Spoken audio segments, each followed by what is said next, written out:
There is a moment in the deepest part of space where the universe stops pretending it tolerates you. No warning, no negotiation, no second chances offered by something that does not experience mercy because it does not experience anything at all. A neutron star does not hate you. It simply destroys everything within reach, the way gravity destroys everything within reach, the way time destroys everything within reach. Indifferently, completely, permanently.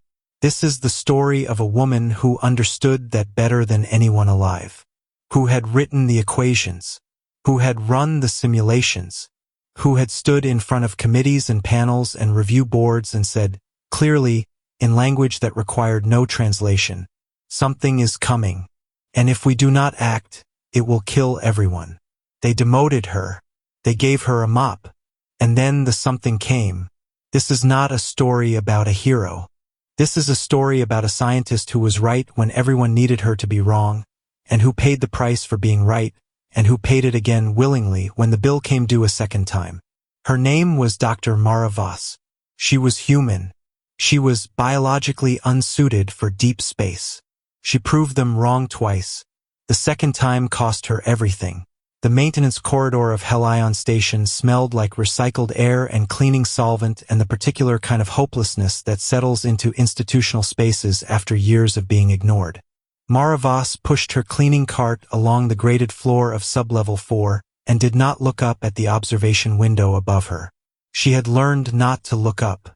The astrophysics lab was up there, her lab once 3 years ago, and looking up at it did nothing except remind her of everything she had lost and everything she had tried to prevent and the exact meeting where both had happened simultaneously. She was 38 years old. She had a doctorate from the University of Geneva in stellar dynamics and a secondary specialization in neutron star behavior from the Jovian Research Consortium. She had published 14 papers, 7 of which had been cited across 43 worlds. She had been the youngest human ever accepted into the Galactic Confederacy's Joint Stellar Research Division. She also had a mop. The mop was standard issue, Confederate gray. She had not named it. Dr. Voss. The voice came from behind her. She did not stop pushing the cart. She had learned that stopping felt like acknowledgement, and acknowledgement felt like weakness, and she had already given enough of both away in the meeting 3 years ago. Footsteps behind her. Long stride. The soft, papery sound of Velhari feet on grating four-toed, wide. Evolved on a 0.4G world where weight was almost theoretical. She knew without looking, Commander Aelith Sorn, head of the Joint Stellar Research Division, the being who had signed her demotion papers. Dr. Voss, I require a moment. Maintenance logs say sublevel 4 hasn't been cleaned in 6 days, Mara said.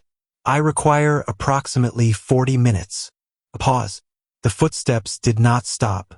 Commander Sorn fell into step beside her, and Mara finally looked sideways at him. The Velhari were tall, nearly 2 meters, with elongated limbs and translucent gray skin through which the faint blue of their circulatory system was visible like rivers seen from orbit.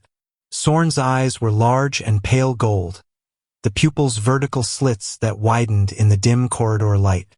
He was, by any measurable standard, a highly evolved being from a highly evolved civilization. He looked deeply uncomfortable walking beside a woman with a mop. Good, Mara thought. Let him be uncomfortable. The quarterly review of stellar monitoring data is complete, Sorn said. Congratulations. The Corvin sequence. He said it carefully, like a confession. The automated systems flagged an anomaly this morning. Mara's hands tightened on the cart handle. Just slightly, just enough that her knuckles went pale. She kept walking. What kind of anomaly? She said. Flat. No question mark. She already knew. Increased polarization in the magnetic resonance field surrounding Corvin 7. Pulse intervals consistent with dash. He stopped. Cleared his throat. Or whatever the Velhari equivalent of clearing one's throat was. A soft, clicking sound from somewhere behind his jaw. Consistent with the model you submitted. 3 years ago. Mara stopped walking. She turned and looked at Commander Sorn fully for the first time since the demotion. She looked at his pale gold eyes and his translucent skin and his wide, uncomfortable, guilty face, and she said nothing for 7 seconds. She counted them. "The model," she said finally, "that you called alarmist conjecture driven by inadequate understanding of Velhari stellar monitoring methodology." Sorn's circulatory system, visible through his skin, pulsed once. "Bright, fast." "Yes," he said quietly. "That model." Mara looked at him for 3 more seconds. Then she turned, left the cart in the middle of the corridor, and walked to the nearest data terminal. Her model had been built over 2 years of obsessive, isolated work. She had started with a question that should have been simple. Why did the energy output from Corvin 7, a neutron star at the edge of the helix system, fluctuate in patterns that no existing Velhari model could explain? The Velhari models were elegant. They were mathematically beautiful. They had been refined over 800 years of stellar observation. They said Corvin 7 was stable. Aging, yes. Gradually cooling, yes. But stable. Mara had looked at the same data and seen something else. She had seen a star in the late stages of a specific kind of internal collapse. Not the dramatic explosion that most people imagined when they thought of stellar death, but something quieter and far more catastrophic. A process she had named, in her paper, a resonance cascade failure. The neutron star's magnetic poles were slowly, incrementally drifting. As they drifted, they were building a resonance pattern in the surrounding space, like a sound wave that builds between 2 walls until it shatters glass. Except the walls were gravity fields, and the glass was an inhabited star system containing approximately 300 million people. When the cascade reached critical, and her calculations said Corvin 7 would release a directed burst of radiation and gravitational shockwave energy unlike anything in recorded observation. Not a supernova. Not a pulsar spin-up. Something new. Something she had worked for months to name and model and quantify. The burst would arrive at the helix system in what her model predicted to be approximately 3 to 4 years after the first detectable magnetic anomaly. She had detected the first anomaly. She had presented her findings. The review board, 8 senior Velhari researchers, 2 Theshan mathematicians, and 1 bored-looking Kreth administrator had listened for 40 minutes. Then they had asked her to leave the room while they deliberated. Then they had called her back in and explained, very kindly, very carefully, that her methodology showed fundamental misunderstandings of neutron star magnetic field behavior, that her cascade model was not supported by 8 centuries of Velhari observation, that her predictions were, and she would never forget this specific word, implausible. The Kreth administrator had added, while reviewing something on his tablet that was clearly not her paper, that the Confederate Science Division had found it consistently difficult to integrate human researchers into high-level astrophysics roles, given the species' abbreviated history of stellar observation and biological limitations in processing complex multidimensional data models. She was demoted 2 weeks later. Pending review of research methodology standards, the paperwork said. The review had never happened. She had been pushing a mop for 3 years. Now she stood at the data terminal in sublevel 4 and pulled up the flagged anomaly report. Her clearance should have been revoked. It hadn't been a bureaucratic oversight that 3 years of simmering injustice had taught her to accept as a small, silent gift from an indifferent universe. She read the report in 40 seconds. Then she read it again in 20. Her model had predicted the first detectable magnetic polarization shift would occur at the 3-year mark. It was occurring at the 2-year and 11-month mark. 30 days early. She was not relieved to be right. There was no satisfaction in this. She had understood, from the moment she first ran the numbers, that being right meant 300 million people were in danger. Being right was the worst possible outcome. She had spent 3 years desperately hoping to be wrong. She was not wrong. She turned to Commander Sorn, who had followed her to the terminal and now stood reading over her shoulder with the expression of someone watching a dam develop a crack. "How long?" he said. "Until cascade critical?" Mara did calculations in her head. She had been doing them in her head, quietly, every day for 3 years. Updating. Revising. hoping the numbers would change. They hadn't changed. They had, if anything, tightened. Based on the current polarization rate? She exhaled slowly. 18 months to cascade initiation. Then approximately 6 hours from cascade initiation to full burst emission. Soren's pale gold eyes widened. 6 hours is not sufficient time to evacuate the helix system. No, Mara said. It is not. What is the minimum evacuation window? 3 weeks. At current Confederate transport capacity, with priority routing? Maybe 2.5. Soren stared at the terminal. His circulatory system pulsed rapidly beneath his translucent skin. Then we must begin evacuation protocols. That's not the solution, Mara said. He looked at her. You can't outrun a gravitational shockwave in transport ships, she said. If the burst initiates while 300 million people are mid-evacuation, you lose everyone. The shockwave propagation from Corvin 7 at Cascade Critical will cover 11 light minutes in under 6 hours. Standard Confederate transport drives can't clear that radius in time. Then what? You interrupt the cascade. Silence. You interrupt. Soren started. The cascade is a resonance pattern, Mara said. She turned to face him fully. She was not angry.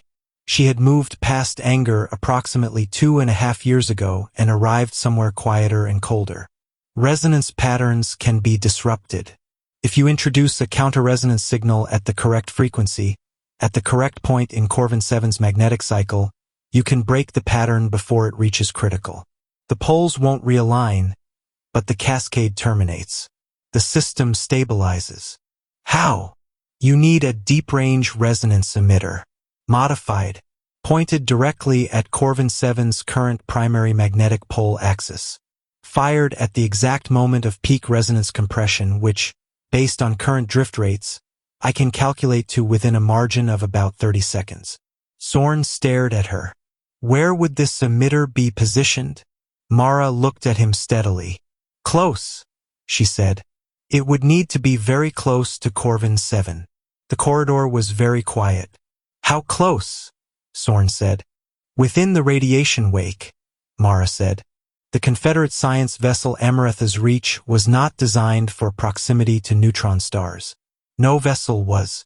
The closest any crewed ship had come to an active neutron star under intentional conditions was approximately 0.4 astronomical units, a distance maintained by triple-layered magnetic shielding, a radiation hardening protocol developed over 2 centuries, and the deeply held institutional belief that getting closer was simply not something anyone needed to do. Mara had explained, in the emergency briefing 4 hours after her conversation with Commander Soren, that they needed to get closer. The room had been full. Senior researchers, department heads, Confederate military liaison officers, 3 representatives from the Helix System Colonial Authority who had arrived via emergency transit and still looked like they were hoping this was a drill. They had listened to Mara's presentation. She had been given her station access back, temporarily, pending the crisis, with expressions ranging from grave attention to open skepticism. She was, after all, the maintenance worker. She was, after all, the one with the implausible model. At the end of the presentation, an older Velhari researcher named Dr. Fane Orris, who had been on the original review board, who had used the word alarmist in her evaluation, raised a long-fingered hand. The resonance emitter solution requires positioning within 0.08 astronomical units of Corvin 7's current position, Orris said. At that distance, the radiation flux from the neutron star's wake would be approximately 400 times the lethal dose for Velhari biology, Mara said. Yes, I know. For Thetian biology, the figure is 320 times lethal. For Kreth biology, it is I know the numbers, Mara said quietly. Orris looked at her. Something crossed the Velhari's face. Not quite guilt, not quite understanding. Something in between. No shielding system currently deployed on a Confederate vessel can reduce that flux to survivable levels. Not within the operational window you've described. No, Mara agreed. Then who? said the colonial authority representative, a thick-bodied Kreth who smelled of fierce sweat and political desperation. Performs the manual calibration. The emitter must be manually calibrated at point of firing. Your own specifications state this. The room looked at Mara. Mara looked at the room. She thought about 3 years of corridor cleaning. She thought about the word implausible. She thought about 300 million people who had no idea that a star they lived near was slowly winding up to kill them all. Human cellular radiation tolerance is approximately 8 times higher than Velhari baseline, she said. Human bone density provides meaningful protection against gravitational shear effects that would cause immediate structural trauma in lower gravity evolved species. Human redundant organ systems, dual kidneys, lung capacity, adrenal function, provide a biological buffer against the kind of rapid environmental stress that this proximity would generate. She paused. I am not saying it won't hurt, she said. I am saying I will last longer than anyone else in this room. And I only need to last long enough to input the calibration sequence and fire the emitter. Another silence. Dr. Voss, Commander Sorn said from the back of the room. His voice was careful, controlled. What you are describing is an almost certainly fatal dash. Yes, Mara said. We cannot ask dash. You're not asking, she said. I'm telling you what the physics requires. I'm the one who understands the physics. I'm the one who can survive long enough to apply the physics. I'm the only option currently in this room. She looked around at the assembled faces, alien, every one of them, and each one carrying the precise expression of beings realizing they had made a significant error somewhere and were now paying the price for it. Are there any other questions about the plan? There were no other questions about the plan. The Amarethas reached departed Helion Station 14 hours later. Mara spent the transit time 11 days in 3 activities. Refining her calculations, rebuilding the resonance emitters calibration software from scratch because the existing Confederate version had a cascading variable error she found in hour 3 of her analysis, and getting to know the ship's chief engineer. His name was Velhari. He was Velhari like Sorn, but younger, barely a century old by Velhari reckoning, which made him approximately equivalent to a human in his early 30s. He had found her in the engineering bay at 0300 on the second night of transit, surrounded by emitter schematics and cold stimulant packs, and he had not asked what she was doing. He had simply pulled up a second chair and said, "Show me what you found." She had looked at him with the particular suspicion of someone who had learned to expect skepticism as a baseline condition. You're not going to tell me the existing software is certified by 8 centuries of Velhari stellar research? She'd said. Velhari had looked at the error she'd highlighted on the display. His pale eyes had moved across the code. Then he'd said very quietly, "No, I'm going to ask you to explain it to me so I can help you fix it." She had explained it. He had helped her fix it. Over the following 9 days, Velhari became the first colleague Mara had trusted in 3 years. He did not offer apologies for the review board. He hadn't been there, and she did not expect contrition for things people hadn't done. What he offered instead was presence, competence, a willingness to sit in the engineering bay at 0300 and take her physics seriously without requiring her to justify her own expertise before every sentence. On the 8th day, when the preliminary radiation readings from Corvin 7 were beginning to register on the ship's long-range sensors even at safe distance, he had looked at the numbers and then looked at her and said, "There has to be another way." "There isn't," Mara said. "The radiation levels at 0.08 AU-. I've calculated the exposure time I need against the biological tolerance margins." She did not look up from the display.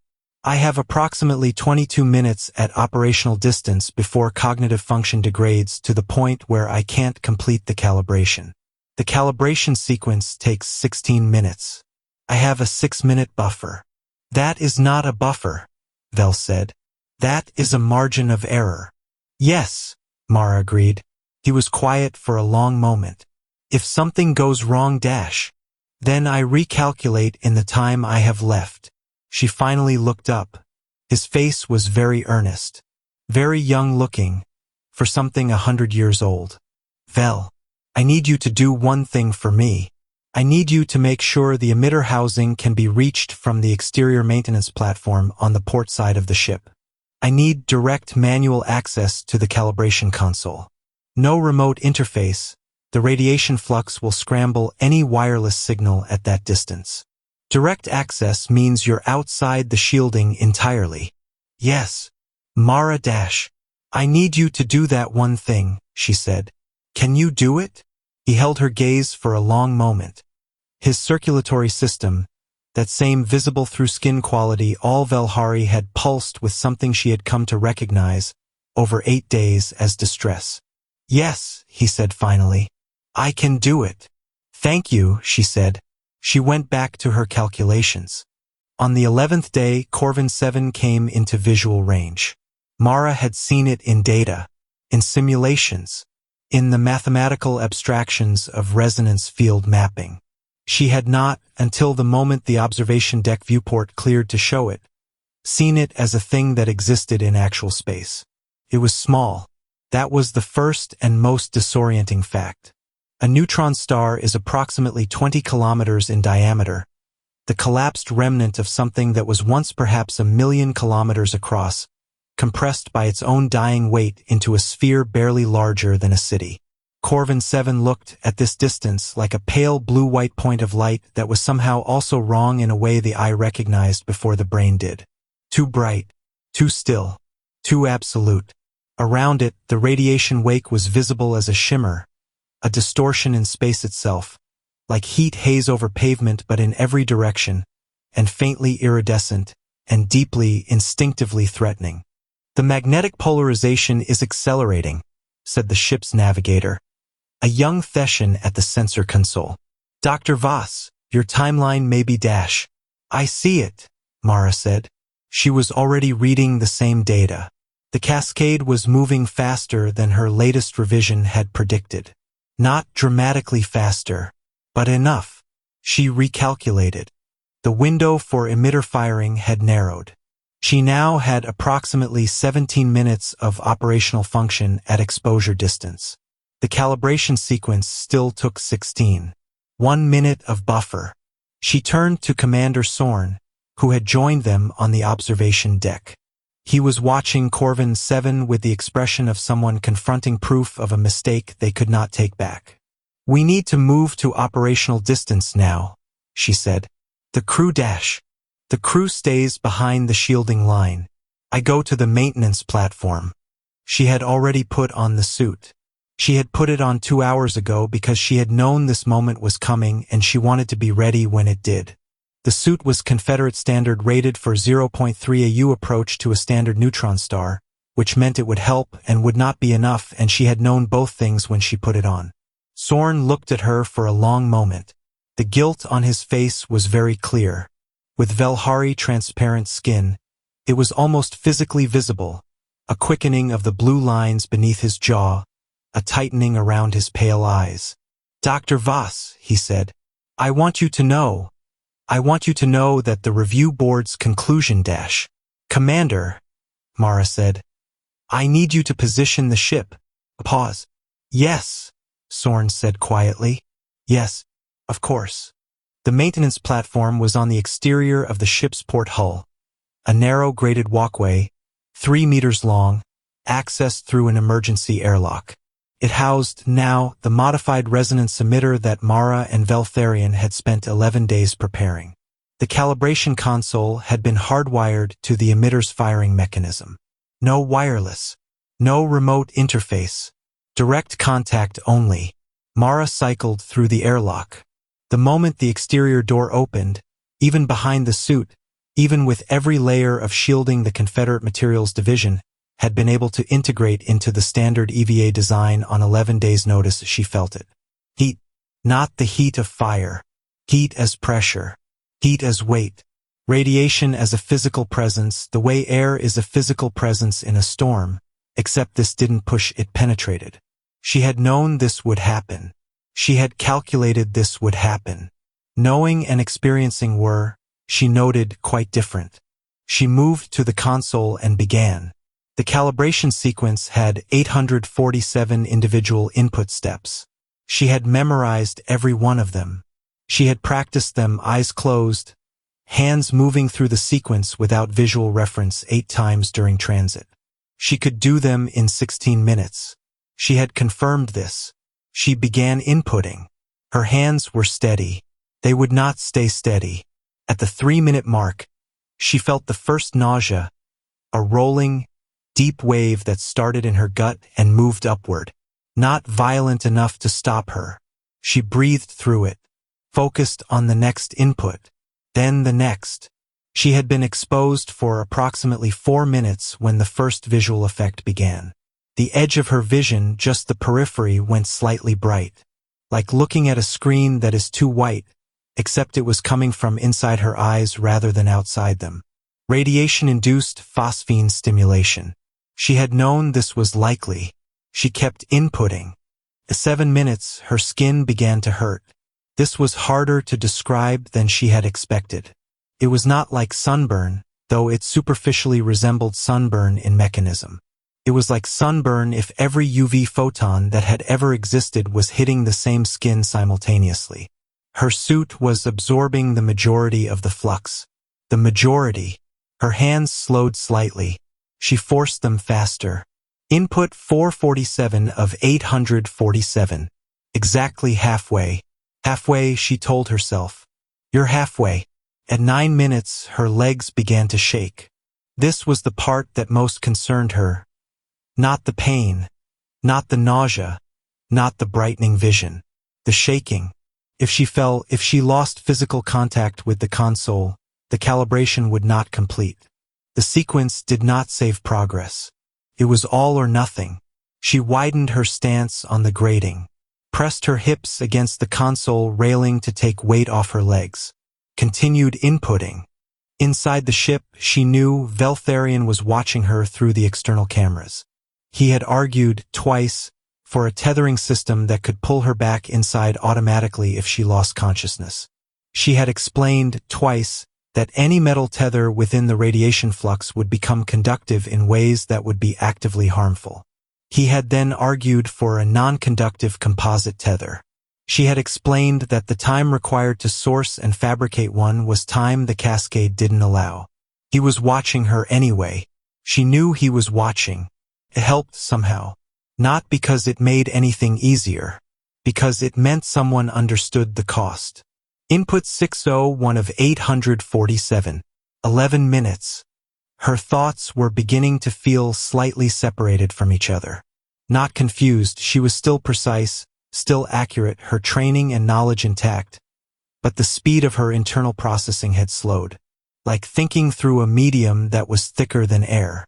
She recognized this early cognitive degradation from radiation exposure, still within operational parameters.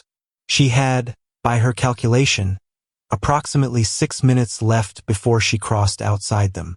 She had 246 inputs remaining. She worked faster. The shaking in her legs had moved into her lower back.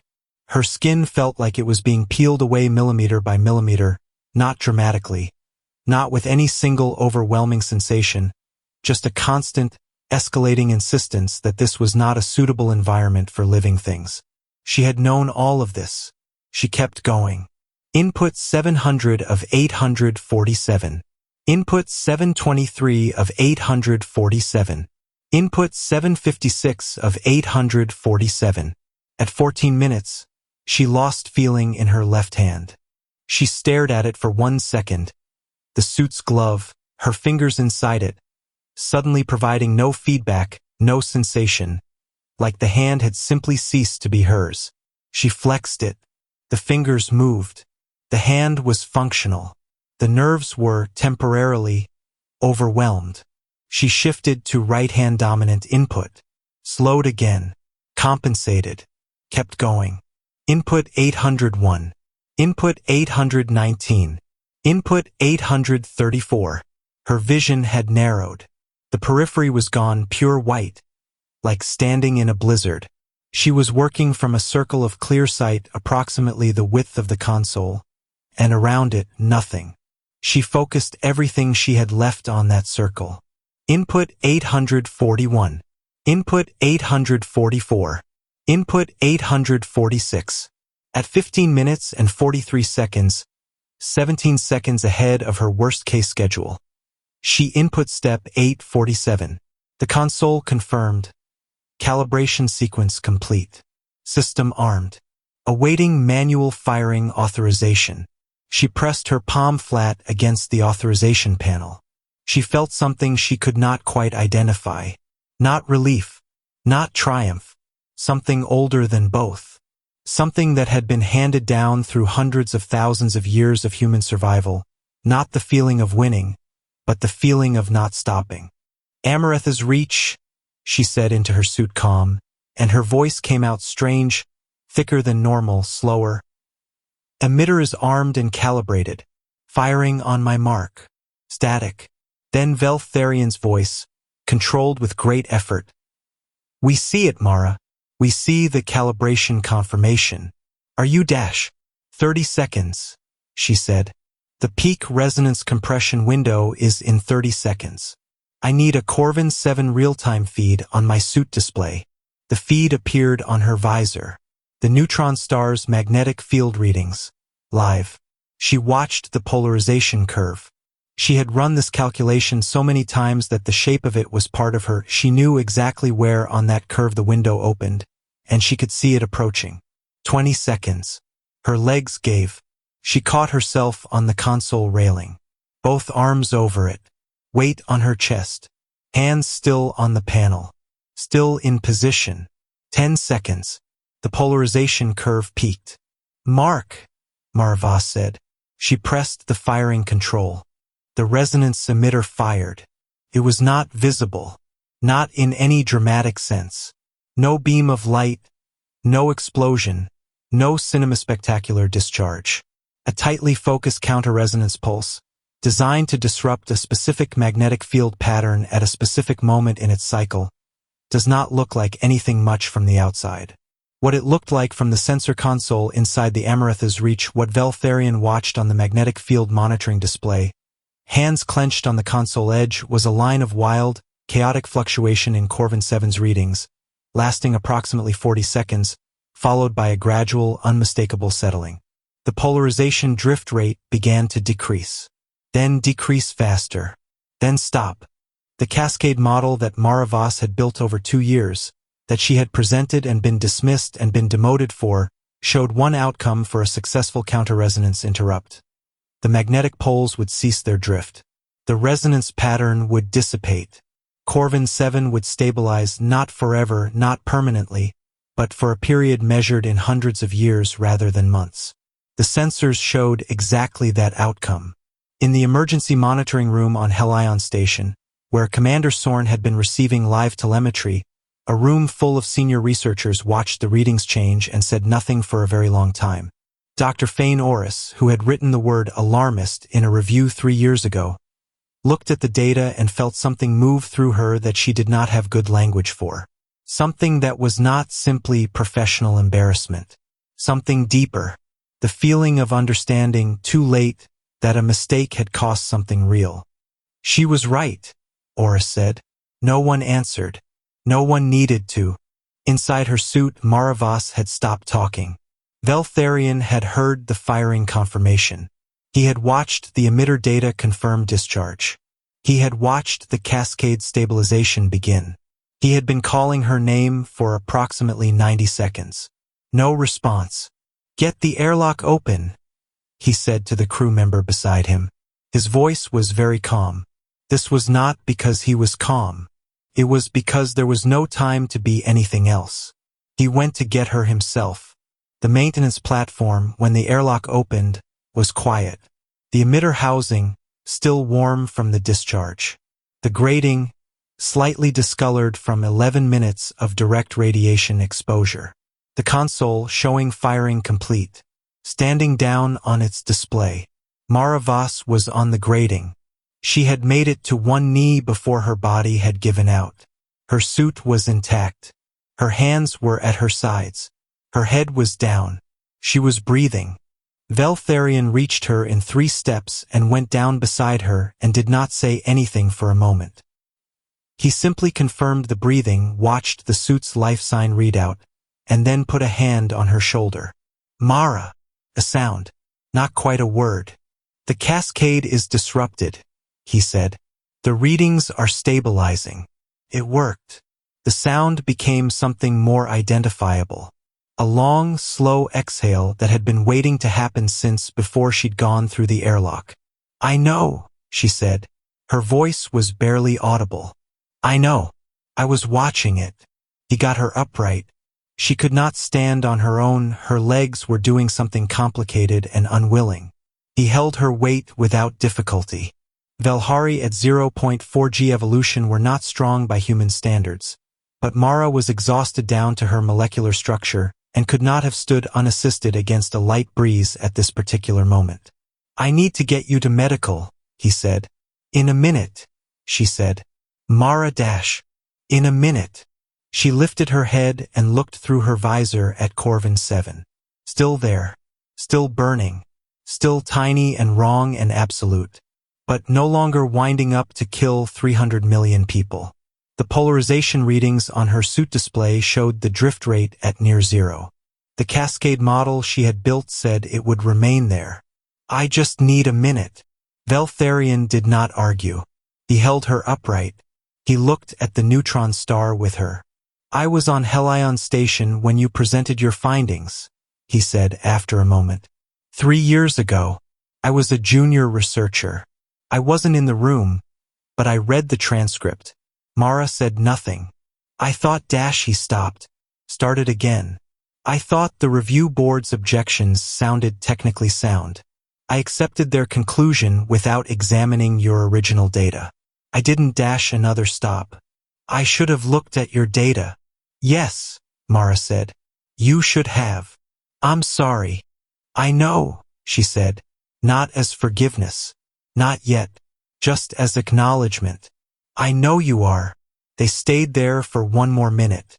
The neutron star burned. The sensors confirmed the stabilization at 20-second intervals. The helix system, 300 million people, none of whom had any idea how close the last 2 hours had come, continued to exist. Then Voss said, Okay, medical. The medical bay of the Amaranth's Reach was not designed for human patients. This was, as far as Dr. Sareth, the ship's medical officer, a Theshan with compound eyes and 8 fingers that she used with extraordinary precision, was concerned, a genuine problem. The diagnostic equipment had baseline calibration settings for Velhari, Theshan, and Kreth physiology. The pharmaceutical cabinet contained pain management compounds tested on those same biologies. The diagnostic thresholds were calibrated to those same bodies. Mara's body was none of those things. Sareth had run the diagnostic twice because the first time, the results had looked wrong to her. Then she had run it a 3rd time because the 2nd time it still looked wrong. Then she had accepted that she was going to have to recalibrate her professional expectations. Your cellular radiation damage is she paused. The right hand will recover near fully. The left Sareth made a careful sound. The left hand may have some lasting reduction in fine motor function. 6 days later, she was sitting up in the medical bay and reviewing the stabilization data when the door opened and Commander Sorn came in. He was alone. There is a formal request from the Colonial Authority Governor to have you commended. There are requests from 4 research institutions for full access to your cascade model. I would like to add my own request, Sorn said, which is less official and perhaps less deserved. I would like to apologize. Not as a representative of the division. As myself. I read your paper, Dr. Voss. I found the methodology unfamiliar. I won't pretend it didn't hurt, she said. The demotion. Being ignored. 3 years of watching people walk past me with mops. Knowing what I knew. She exhaled slowly. But if the last 6 days have been anything, they've been expensive proof that I was right. And the part of me that needed to be right needed someone to finally see what I was seeing. She paused. Which means we need a long-term monitoring protocol. one that detects the drift resuming at early enough stages to allow for intervention.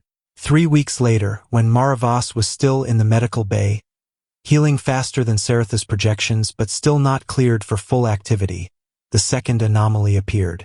She saw it on her tablet, which she had demanded be connected to the ship's full sensor feed on day 2 of her recovery. Velhari had arranged it. Sarath had objected. Mara had explained that intellectual deprivation was more harmful to her recovery than sensor data. Sarath had made a note in Mara's file. Human patient will require monitoring for self-destructive productivity tendencies. The anomaly was not in Corvin 7. It was in Corvin 7's companion, a secondary neutron remnant, smaller, less luminous, that had been classified as inactive since its initial survey 3 centuries ago. Except it wasn't inactive.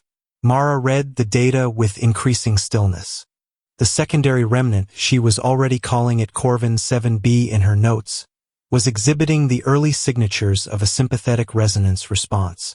The pulse Mara had fired at Corvin 7 to disrupt its cascade had propagated outward in all directions. At most distances, it had dissipated harmlessly. But Corvin 7b was positioned at a specific distance, a distance Mara had not known to account for because the survey data on Corvin 7b had classified it as a cold, dormant remnant without active magnetic field behavior, and a cold, dormant remnant without active magnetic field behavior would not have responded to the pulse. Corvin 7b was not cold. It was not dormant. The survey data had been wrong. The sympathetic resonance had awakened something in it. A different kind of cascade, not the slow, grinding pole drift of Corvin 7, but a faster, more energetic process. A spin-up. The remnant was accelerating its rotation. If it continued, and her preliminary calculations said it would continue, within 48 to 72 hours, Corvin 7b would reach the rotational velocity at which it would begin emitting coherent gamma-ray bursts. Gamma-ray bursts from this distance would not give the helix system 18 months of warning. They would give it 6 hours. She called Velhari. He was there in 4 minutes. She showed him the data. He read it in silence. His circulatory system pulsed rapidly throughout. The emitter, he said. Could we dash? The emitter is depleted. The power core took 11 minutes of full output. We don't have the reserves for a second firing. She was already running calculations. Her left hand moved across the tablet slower, yes, with the reduced fine motor function that Sarath had warned her about, but moving. I need access to the ship's long-range communication array. The comm array? Why? Because we're not doing this alone this time. What followed were 26 hours that Velhari would describe later in his official report as the most intense experience of his professional career, and would describe privately to people he trusted as watching someone refuse to accept the limits of what was possible, one calculation at a time. Mara, still in the medical bay, still with damaged peripheral vision and a left hand that moved like it was thinking about it, coordinated a response to the Corvin 7b spin-up that required the cooperation of 3 Confederate research vessels, the Helix system's own planetary defense array, designed to handle asteroid deflection, not stellar events, but adaptable in ways that Mara mapped out across 6 hours of direct consultation, and the emergency deployment of a Confederate Science Division deep space sensor platform that had been sitting in storage at Helion Station for 4 years because no one had approved the budget allocation for its activation. She did not go to the maintenance platform this time. She did not need to. This solution, built from the resources available, adapted from systems designed for other purposes, coordinated across 3 vessels and a planetary installation, did not require one person to absorb a lethal dose of radiation and push through it with human stubbornness. It required something different. It required someone who understood the physics well enough to find a solution that the physics actually permitted. The solution was complex. It involved using the planetary defense array's deflection field not as a deflection mechanism but as a gravitational lens, focusing the gravitational gradient of a nearby planetary body to apply a fractional but consistent drag on Corvin 7b's spin-up rate. Not enough to stop it. Enough to slow it. Combined with a synchronized counterpulse from all 3 research vessels' communication arrays, not designed as weapons, not designed as emitters, but with modifications that Mara walked each ship's engineering team through in real time. In parallel, the combined effect would interrupt the spin-up before it reached gamma-ray burst threshold. It would work. It required 112 people across 3 ships and a planetary installation to execute flawlessly simultaneously on Mara's mark. She orchestrated it from a medical bay bed. She had a tablet with a slightly slow left hand and peripheral vision that was still patchy at the edges. She had her training, her knowledge, and the equations that had been living inside her head for 2 years before anyone listened to them. At hour 26, with Corvin 7B's spin rate approaching the critical threshold she had calculated, Mara gave the mark. 112 people executed. The spin-up rate peaked, held, then slowly, measurably, undeniably began to decrease.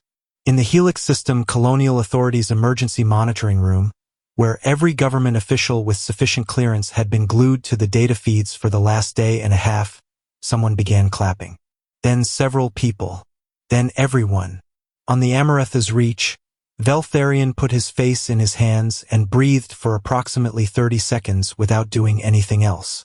In the medical bay, Mara Voss put her tablet down on the bed beside her. She looked at the ceiling. Her left hand was shaking slightly, not from radiation damage, not this time. From the sustained tension of 26 hours of moment-to-moment precision, finally releasing. She had known the spin-up was her fault. The pulse she had fired to save the system the first time had caused the second threat. She had known this, had run the preliminary numbers on Corvin 7B while she was still on the maintenance platform, in the 14 minutes between firing and losing consciousness, because that was the kind of person she was. She had saved the system. Then she had nearly destroyed it again. Then she had saved it a second time. The ceiling of the medical bay was gray and institutional and smelled like recycled air and cleaning solvent, and she was absurdly, irreversibly reminded of Sub-Level 4. She laughed. It hurt, her ribs were still sensitive, and she laughed anyway, and it was not a happy sound exactly, but it was a real one, and it had been a long time since she'd made one of those. Dr. Sareth came in 17 minutes later.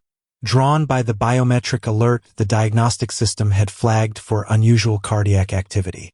She found Mara Voss sitting up in bed, still laughing quieter now, almost done, with tears running down her face from radiation-damaged eyes that could still, apparently, cry just fine. Dr. Voss. Sareth stood in the doorway, concerned, 8 fingers wrapped around her tablet. Are you twice? Mara said. I proved them wrong twice. Sareth looked at her. Looked at the data feed on the wall display that was showing Corvin 7B's stabilizing spin rate. Looked at Mara. Yes, Sareth said slowly. You did. The title was accurate, Mara said. Still with the tears. Still with the almost laughter. I just didn't know the second time was going to be so immediately after the first. Sareth came and sat down and checked the biometrics and said nothing for a moment. Then, your cellular repair rate has slowed somewhat in the last 6 hours. I need you to rest. I know, Mara said. I mean actual rest. Not tablet with sensor feed rest. Vel told you about the sensor feed. Vel told me about the sensor feed. Mara wiped her eyes with the back of her right hand. Still the more reliable one. Fine, she said. Real rest. She lay back. The ceiling again. Institutional gray. Sareth, she said. Yes. Can I ask you something? Medically. Of course. The cellular repair rate. The radiation tolerance margins. The bone density factors that affect gravitational shear resistance. She paused. Before all of this, did you know those figures? For human biology. Sareth was quiet for a moment. I knew the general parameters, yes. Humans are rated significantly more resilient than Velhari or Theshan on most environmental stress metrics. Did you know why? Another pause. Longer this time. No, Sareth said. I knew the numbers. I didn't think about what they meant. What they came from. 300,000 years, Mara said. That's the rough number. 300,000 years of evolution on a planet with 1.0 g gravity and significant UV radiation and predators and pathogens and ice ages, and the kind of environmental volatility that makes most Velhari-surveyed worlds look like controlled laboratory conditions. Every human alive today is descended from people who survived all of that. Every single one of us. Our bodies carry 300,000 years of the most aggressive beta testing in this region of the galaxy. She closed her eyes. We were never biologically unsuited for deep space, she said. The people who made that classification looked at what we are now and didn't ask what we survived to get here. Sareth did not respond immediately. When she did, her voice was different, quieter. I will revise my medical database, she said. And I think a pause that held something honest in it. I think the Confederate Medical Division will need to revise theirs. Yes, Mara said. They will. The formal inquiry into the Confederate Science Division's handling of the original Corvin 7 cascade warning takes 4 months. It finds, among other things, that Dr. Mara Voss's original methodology was sound, that the review board's rejection lacked sufficient technical basis, that the demotion order was procedurally improper, that at least 11 other human researchers in the previous 30 years had been dismissed or demoted from senior positions on grounds that, upon review, reflected systemic unfamiliarity with human cognitive approaches to data modeling rather than any actual methodological deficiency. The inquiry recommends systemic reform, new review protocols, mandatory cross-species methodology assessment, a formal xenoscience integration framework. Mara reads the report from her apartment on Helion Station, which she has just moved back into. It is a good apartment. She had given it up when they cut her research salary. She reads the report. She makes notes on the sections she thinks are insufficient. She sends the notes to Commander Sorn, who has been made head of the inquiry's implementation committee, because the Confederate Science Division has determined that being the person who signed the original demotion order makes you, in some cosmically appropriate sense, responsible for fixing what the order broke. Sorn receives the notes and sends back, thorough as always. I will forward them to the full committee. She appreciates this about him now. He doesn't waste words on guilt anymore. He spends the words on work. Her left hand improves over the following months. Not to full pre-exposure function. Sareth had been honest about that, and Sareth continues to be honest about it, but enough. Enough for a keyboard. Enough for a tablet. Enough for the work. The peripheral vision stabilizes. The edges of her visual field remain slightly brighter than they should be, the phosphine effect from radiation-induced optic nerve damage, permanent, a faint halo at the edge of everything. She has come to think of it as a reminder. Not a wound she needs to mourn. Just a reminder. She has been reminded of more difficult things. The Corvin 7 long-term monitoring protocol takes 8 months to design. She builds it with a real team, as she had demanded. 6 researchers, 2 human, 2 Velhari, 1 Theshan, 1 Kreth junior researcher named Paikth, who is relentlessly enthusiastic and once stayed up for 36 hours straight working on a gravitational lens calibration problem and emerged from it with results that genuinely surprised Mara, which was not an easy thing to do. She likes her team. She does not, anymore, have to justify her expertise before every sentence. Turns out that is an extraordinarily pleasant change. On the day the monitoring protocol goes live, sensors installed, baselines established, automated alert system calibrated to detect early cascade signatures at a detection sensitivity 12 times higher than the previous Confederate standard, Velharian comes to her lab. He has been stationed on Helion now for the duration of the protocol development. At his own request, Mara has not asked him directly why, because she thinks she knows, and asking would be the kind of acknowledgement that makes the thing smaller. He brings 2 cups of something hot. Velhari tea, acquired taste, but she has been acquiring it over 8 months of working alongside him. He puts one on her desk. She takes it without looking up from the display. It's live, he says. I know. I'm watching it. Corvin 7 readings? Stable. She pauses. Corvin 7b is also stable. The gravitational lens drag from the Helix planetary array is still exerting a fractional influence. I may need to recommend they keep it running for the next 2 or 3 decades. The colonial authority won't love that. The colonial authority can look at the alternative and reconsider their position. Vel sits in the second chair. The chair that, over 8 months, has become his chair in all practical senses. He looks at the display alongside her. The two of them watching a neutron star not kill 300 million people.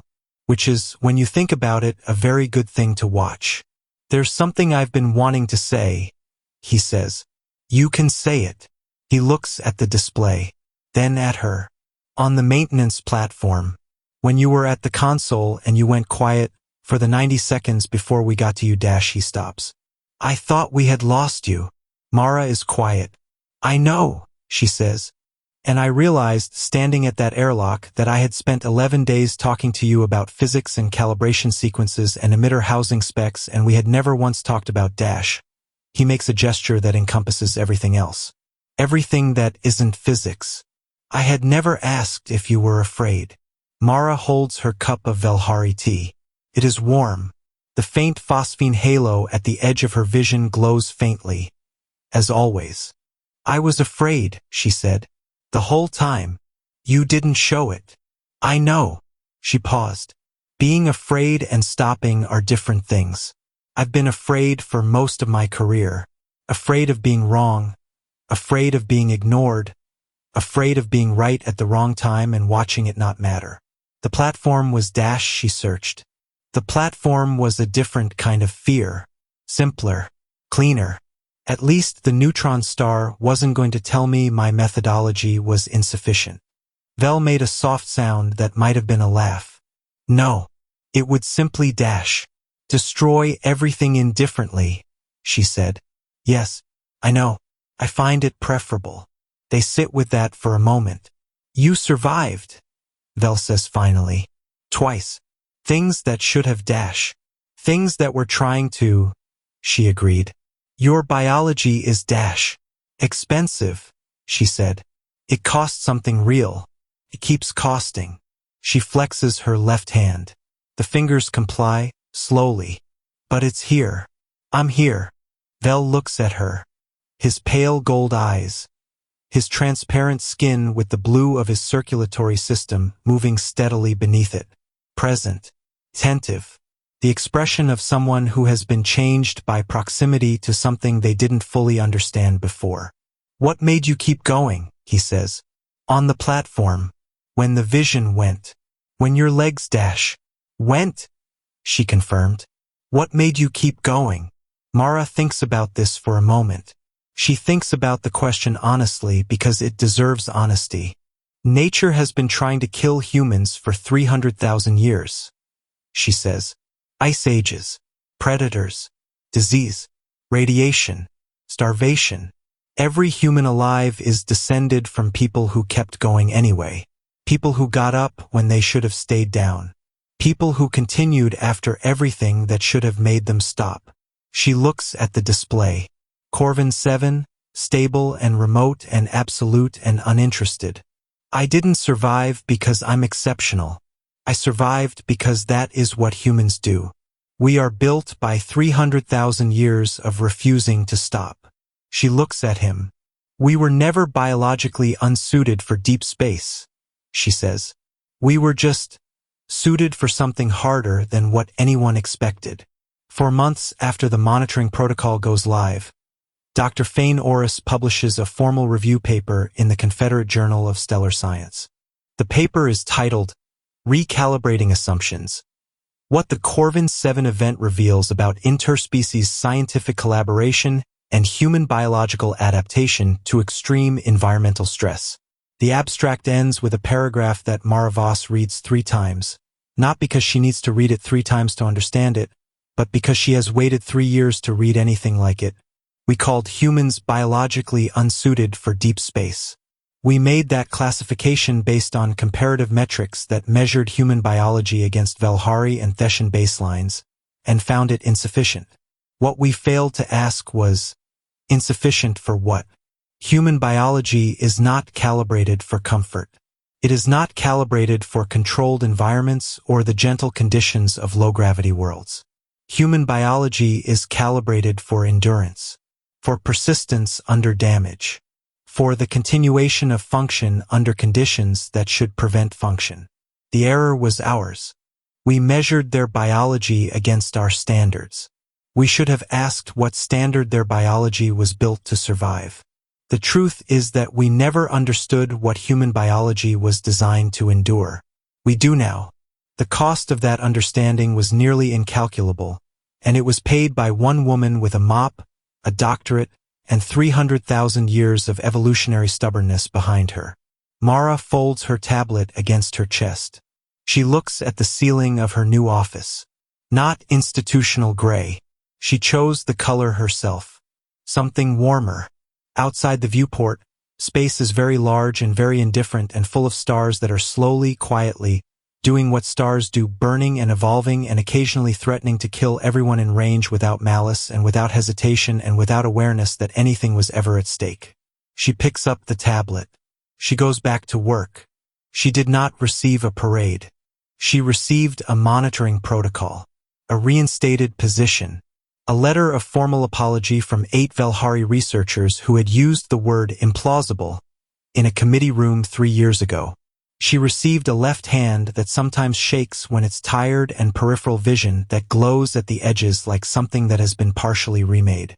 She received, eventually, a team that didn't make her justify her expertise before listening.